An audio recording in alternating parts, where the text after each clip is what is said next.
Hello, Kako. How you folks doing? My name is Armando. Welcome back to my channel. In this video, I will be talking about Native Hawaiian afterlife beliefs, and this is an introduction to Native Hawaiian afterlife beliefs. Okay, so let's get started. Our Native Hawaiian afterlife beliefs are deeply rooted in the culture and spirituality of the indigenous people of Hawaii. Such beliefs are complex and they require an intricate understanding of what happens to the soul after death, emphasizing the interconnectedness of the living and the deceased. The Hawaiian concept of the afterlife is rich with symbolism, rituals, and deities that guide the soul on its journey beyond the physical realm. Understanding these beliefs provides insight into the spiritual worldview of the Hawaiian people and their reverence for the interconnectedness of all things. Okay, so let's talk about the origin and evolution of Hawaiian afterlife beliefs. The origin of Hawaiian afterlife beliefs can be traced back to ancient Polynesian roots, brought to the island by the first settlers who arrived from other Pacific islands. Over time, these beliefs evolved and blended with the local Hawaiian culture, creating a unique spiritual tradition of nature. Ancestors and deities shaped the development of these beliefs, reflecting the deep connection that Hawaiians have with the land, sea, and sky. Hawaiian afterlife beliefs encompass various realms that the soul may journey through after death. These realms include the Io, the realm of the living, the Aumakua, the realm of the ancestral spirits, and the Uhane, the realm of the soul. First I'm going to talk about the Aumakua, realm of the ancestral spirits. In this realm, the spirits of our ancestors reside.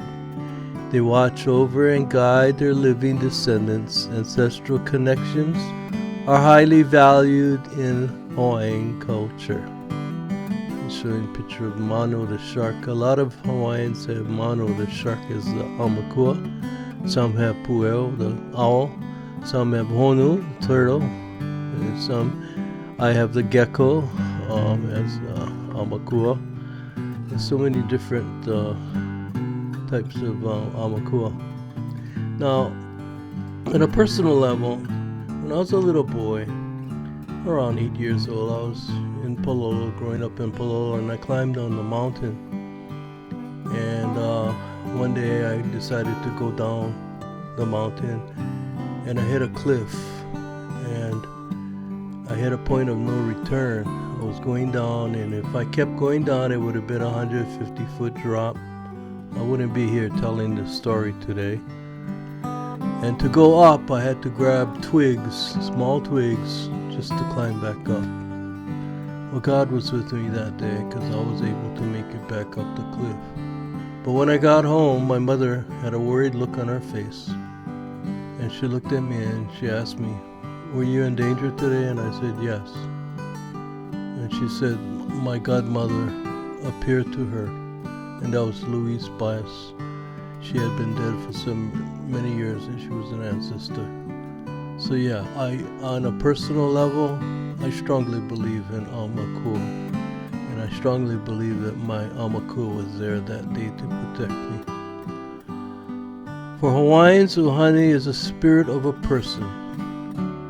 Ancestors play a central role in Hawaiian afterlife beliefs, acting as guides and protectors for their descendants. And I gave you a personal example of what happened to me. The concept of ohana, or extended family, extends beyond the physical realm, connecting past generations with the living. Ancestral knowledge and wisdom are passed on through generations, shaping the cultural identity of the Hawaiian people.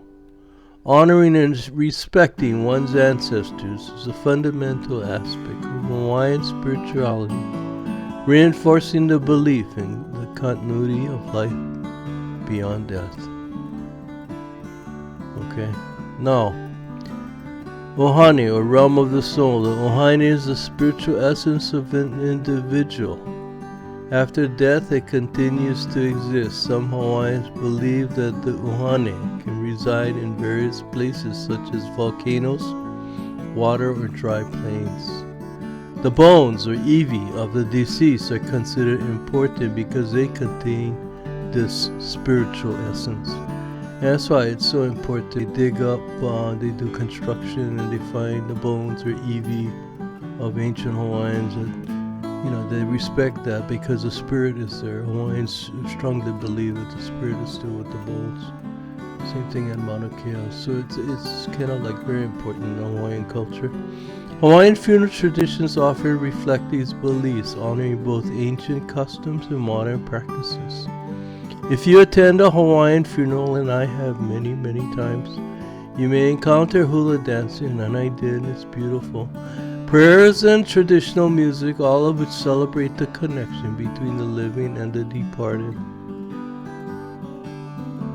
Okay, now, one more thing I'll throw in here. The last thing is something called po in Hawaiian language. And every time I look it up, it's real funny because on the internet, I look it up and it thinks I'm looking for poi. No, I'm not looking for poi, I'm looking for po. Means night. And all of the days apart from Sunday begin with the word po, which means night in Hawaiian. This word is then followed by a number word in Hawaiian to indicate which day of the week it is. As Monday, it is the first day of the week. The word for Monday is po'okahi, and this literally translates first night. So po, once I came across a video where they showed a rock with a hole in it. And talking about po, it's like you go through it, this puka or hole, and you end up on the other side of the world, which is night or darkness, and that's po. And they were talking about that, but for some reason I cannot bring that video up again. I was trying to look for it, couldn't find it. But anyway, I just thought I'd mention that too, throw that in. Well, anyway, I just hope you enjoyed this video about the afterlife, or what Hawaiians believe about afterlife. Mahalo for watching. If you have any comments and questions, please leave them down below. I appreciate it. Mahalo for watching. Ahui ho.